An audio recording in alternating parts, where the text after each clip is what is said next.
Why do you say it's morale? He said, well, war's tragic. He said, but here we are, shoulder to shoulder, sharing our pain together and healing, and it's about morale. And then a wife of a Navy SEAL said, you know, like his wife of Ajax, when my husband comes back for an operation, there's usually 10 or 12 bodies in my living room that I have to process through. And the killer was one guy that said, look, I came home from Vietnam to a not a very nice reception. And he said, but now people get me. I feel understood, that somebody 2,500 years ago can understand what I'm going through. So that's what they did. Now, these are two Jungian analysts. I've had the great fortune to be their patient for the last 16 years. Jack had 15 books published, and Barb is a teacher at the Jungian Institute in LA. And I'm so embarrassed to say that during my time with them, it never dawned on me that archetypes can take over and that myths had power. And then also, I didn't read Jack's book enough. He said that by middle age, men need to quit slaying dragons and embrace the feminine. And I didn't pay much attention to it till about 15 years ago, till the feminine embraced me rather roughly too. But this is our family story. I'm going to tell you about how it missed the family man. This is my father. These kids were brave. They were scared witless. What made them heroes was defying that fear, raid after terrifying raid. Now, can you imagine being 18 years old and trying to get out of that aircraft? Dad watched, he was under canopy and watched the aircraft go in with 4 of his guys. So 3 got out, but 4 did not. And then Dad spent the next 2.5 years. This is actually the Stalag used in The Great Escape. But Dad, on his birthday, in January 31st, 1945, was put on a death march that they were evacuating Auschwitz. And the SS were putting on a show because they knew their days were numbered, so they got particularly brutal. And they were told to shoot any stragglers. And this poor old Jewish man slipped on ice by my father, and before Dad could pick him up, they had beat him and shot him. And that stuck to my dad. Now, to me, the medical establishment betrayed the returning POWs. Everybody knows that when they took over the death camps, that when they gave them rations or chocolate, half of them died because their digestive systems were shot, their endocrine systems were shot. And insulin shock therapy was developed in the 30s to help with schizophrenia, but nobody really took any data, and it didn't work. And then they decided, well, let's give it to these returning POWs. The Americans and the Brits did that. And it killed a lot of guys. You will not read that, but it killed my dad's roommate. Now, here's the part that really hurts, and pardon me, I'm a little bitter. Dad's raids, Dad was part of Bomber Command. They lost more guys, actually 55,675, but who's counting, which was more than any other British unit of the British military. But after the bombing of Dresden and some other things, political correctness took over, and they opted to sweep Bomber Command's mission under the rug. It did take a lot of civilian casualties. But they didn't issue a monument to these kids, and they were kids, till 5 years ago. I'm still waiting for my dad's medal, and he's been dead 11 years. So yeah, that's pretty crummy. So I'm giving them...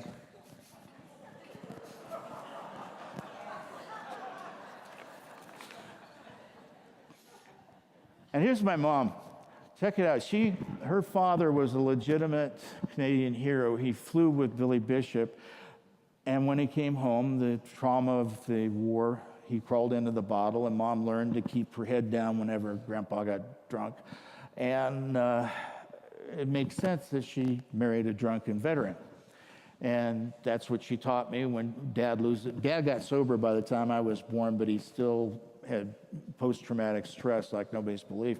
And she taught me to keep your head down, which actually made me feel betrayed by women. They both were incredible grandparents. This is my brother. My dad's war experience, I think, contributed a great deal to my brother's suicide. It really had a force. Now, this is me. When it goes crazy on me, that was funny when my dad, a couple days before my dad died, he said, "What the hell's the matter with you?" I said, "Oh, I forgot to tell you, you're dying." And he said, "Yeah, but you're not." And I said, "Yeah, but I love you, and when it hits the fan, who do I go to?" And he smiled and says, "You might want to come along, you're pretty screwed." But this is who I turn to. Now, evangelicals have this wonderful thing, what would Jesus do? You see it on the cars or jewelry, whatever. But Jesus was a lot nicer than me. I can't go there. What would Jesus do? No. But what would Johnny do? That works better. I brought that up in another, But when you get down to the truth, what would Johnny do? He'd probably get high. He liked getting high. So this is one of the guys I turn to, Al Beckles. This is Al on the left in his 50s. And then on the right, he's in his 80s. And I went and trained with him because I wanted him to teach me how I could keep pumping iron well into my old age. And he basically told me, "You can't." He said, "Are you married to a young woman?" I said, "Absolutely." I said, "Testosterone still work?" He said, "No, idiot. You got somebody to take care of you." Shit. And I said, last year I wanted to go see Al again for Christmas. Tara set me up for visiting. To meet your childhood hero, I thought that was so great. But I said, "I want to go see Al for Christmas." She said, "No way." And she said, "What do you mean no way?" "What do you mean no way?" She said, "What did he tell you?" "I don't know. It's been 5 years. Why would I know that?" She said, "Well, I'll tell you. He said to go lighter and go slower. Which have you done?" "Well, neither." And so I didn't get to go see Al. Now, this is my father. And again, there are times I think everybody who's lost their dad, when it gets crazy, you want to pick up the phone and call them. But these are some of the heroes I had. A child psychologist would eat this alive, but Frankenstein was one of my heroes. Not the guy that created him, not the guys that killed him, but I thought, maybe I knew that I was going to become an alcoholic. This upsets me. Dean Martin was one of my heroes because he made drinking look cool. I ended up with a really bad alcoholic problem because I thought this was really cool. That's apple juice in that glass. It was all an act. He invented it the sense. He was not an alcoholic. It really is disappointing. Now how many of you guys, you boomer guys, understand these guys? Okay?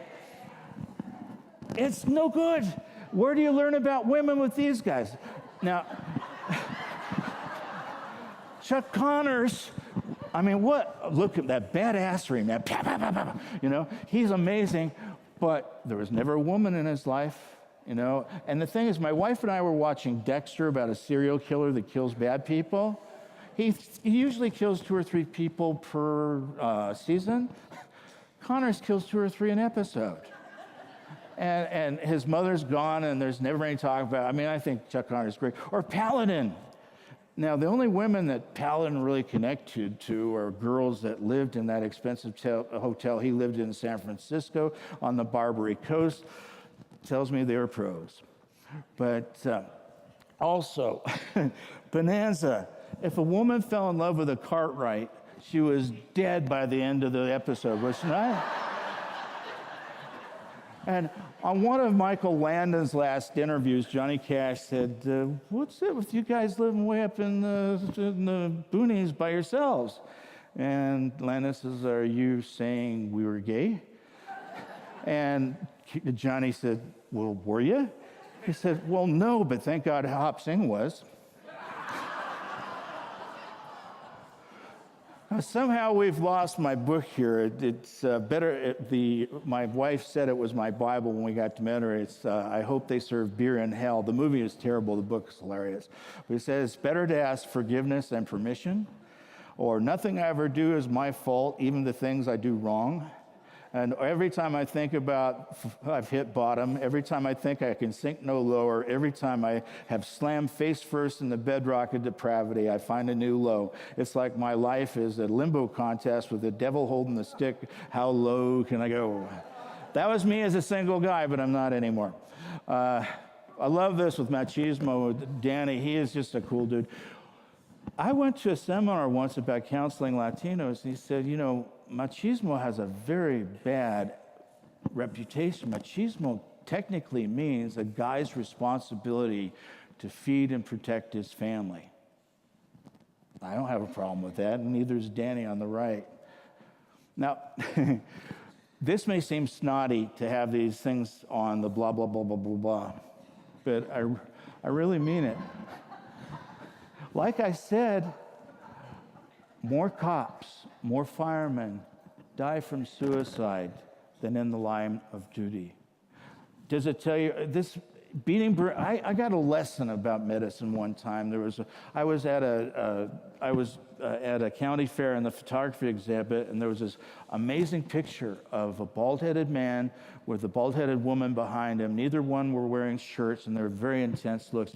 Powerful. And this beautiful woman came up to me and said, "You really love that painting?" I said, "Yeah," or that photo. I said, "Yeah." I said, "What's it about?" He said, "That was me in my last chemo. I was terrified." I said, "How are you doing now?" She said, "I'm doing good now." I said, "You're cured?" She said, "You're never cured of cancer. It's in remission."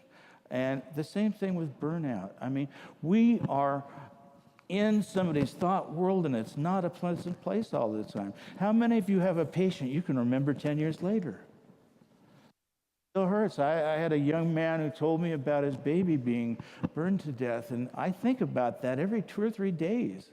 It's just the nature of what we do. Burnout, people think it's something you think off, but one of the books I read, the Sussman book, said that having courses and having articles like this saying we can beat burnout makes people feel guilty because we can't. You know, this is part of being alive and what we have to struggle with. For example, if you listen to people all day, what's the thing you don't want to do when you get home? Listen to people. You know, so that is, again, why I'm saying blah, blah, blah. I'm a recovering alcoholic. I've been sober 31 years. And the 12 steps helped me at first, but then, but the 12 steps just got me going. It's actually living the lifestyle, connecting with people, and doing what you got to do to get healthy. It wasn't over as soon as I worked those 12 steps. And that's the thing here. We love steps, don't we? 5 powerful steps to break depression. Gosh, I wish that was 10 things you can do with mental health, whatever, but beating burnout in 4 steps just rubbed me the wrong way. I'm sorry. I'm better now. Also, you think about Beck. He has all those beautiful charts that tell you that feelings are all over the place. It's not a constant thing. And I like to think that there's a continuum. On this side is post-traumatic stress. I don't like to call it post-traumatic stress disorder because a captain told me if you can go into battle and be the only guy going into battle and come back the same guy is a sociopath. He says it hits you, it's hard, you know, with normal people. But over here is PTSD, over here is stress. You know, I was at a company where my predecessor was murdered by stress. These white-collar thugs that I worked for used management by intimidation to get what they wanted out of their people, got divisions to compete against each other, and then he would bring in a hack psychologist every month to teach us to play well together, you know. But they had this one guy who was late 50s or whatever, and it's not easy to get a job in sales in your late 50s, so he had to hang on. But they knew he had a bad heart and a bad temper, and they lit him up, and he died on the way home. His shoes were in my... So you tell me stress isn't dangerous. Stress is, it's just, you know, it's something you get with a nice weekend. But again, it changes, and it's on a continuum. But now I want to show you what George has to say about stress-related incidents.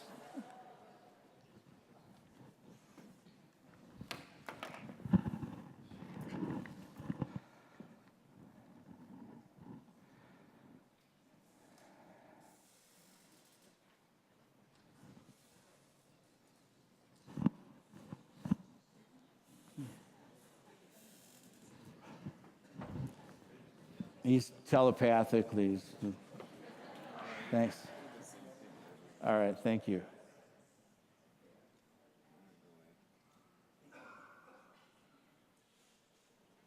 Thank you. There's a condition in combat, most people know about it. It's when a fighting person's nervous system has been stressed to its absolute peak and maximum, can't take any more input. The nervous system has either snapped or is about to snap. In the First World War, that condition was called shell shock. Simple, honest, direct language, 2 syllables, shell shock. Almost sounds like the guns themselves. That was 70 years ago. Then a whole generation went by, and the Second World War came along, and the very same combat condition was called battle fatigue. 4 syllables now. Takes a little longer to say. Doesn't seem to hurt as much. Fatigue is a nicer word than shock. Shell shock. Battle fatigue. Then we had the war in Korea, 1950. Madison Avenue was riding high by that time, and the very same combat condition was called operational exhaustion. Hey, we're up to 8 syllables now. And the humanity has been squeezed completely out of the phrase. It's totally sterile now. Operational exhaustion. Sounds like something that might happen to your car. Then, of course, came the war in Vietnam, which has only been over for about 16 or 17 years. And thanks to the lies and deceit surrounding that war, I guess it's no surprise that the very same condition was called post-traumatic stress disorder. Still 8 syllables, but we've added a hyphen. And the pain is completely buried under jargon. Post-traumatic stress disorder. I'll bet you if we'd have still been calling it shell shock, some of those Vietnam veterans might have gotten the attention they needed at the time. I'll bet you that. I'll bet you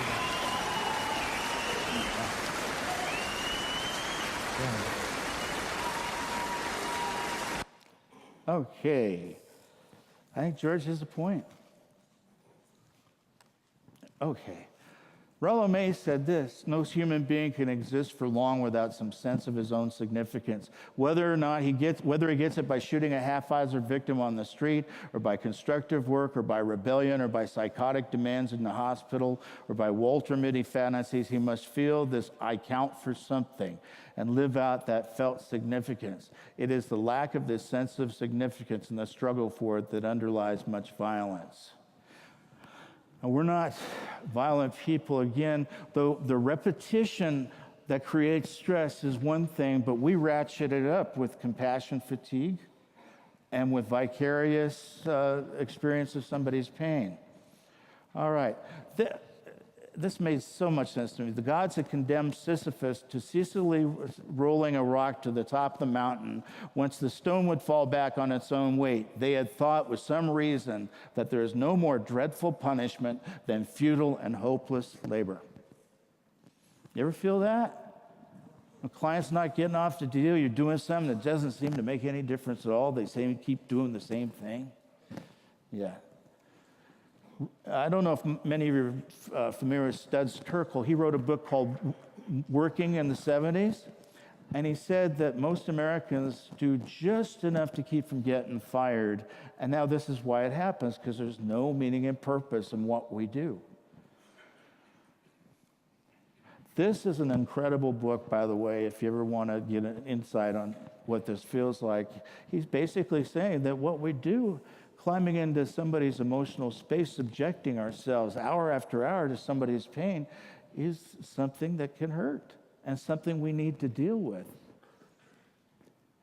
Who's at risk for professional burnout? Therapists are about midway down. Physicians are up. Believe it or not, your front office people are a little bit up. But mental health workers and police, up to 34% go into PTSD.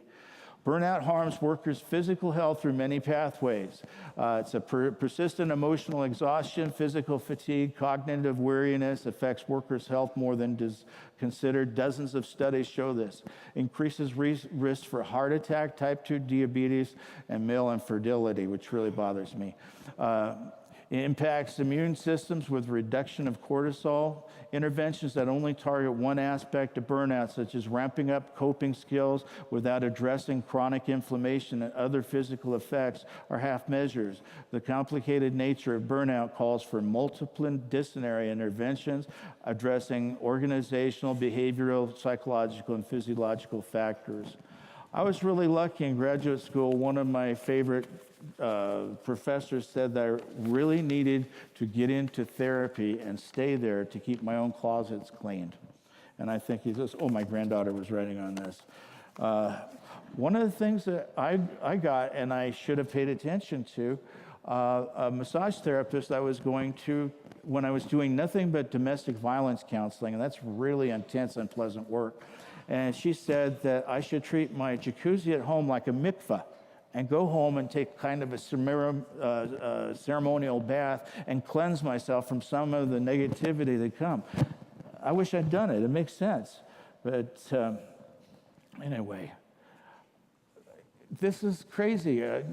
And this is from the Kampf magazine. We usually have 25 people a month get busted for ripping off the insurance companies, having sex with patients, doing drugs, getting DUIs.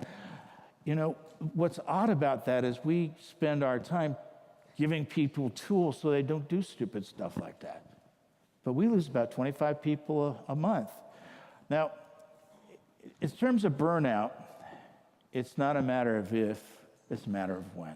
This gentleman on the bottom is a pastor back in North Carolina, and he is part of the snake handling folk. And he got bit by 8 times and survived, but the 9th took him out. Sooner or later, burnout will jump and get us. Now, this is somebody I'm only allowed to be a couple times a year, or if that. I really wanted to be Judd Hirsch, where he's just elbows deep into therapy with this kid who really wanted to do something.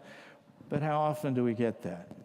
And I'll be honest with you, I think the reason I became a therapist is not that I wanted to be that therapist. I wanted to be that guy in my real life with my family. And so far, no.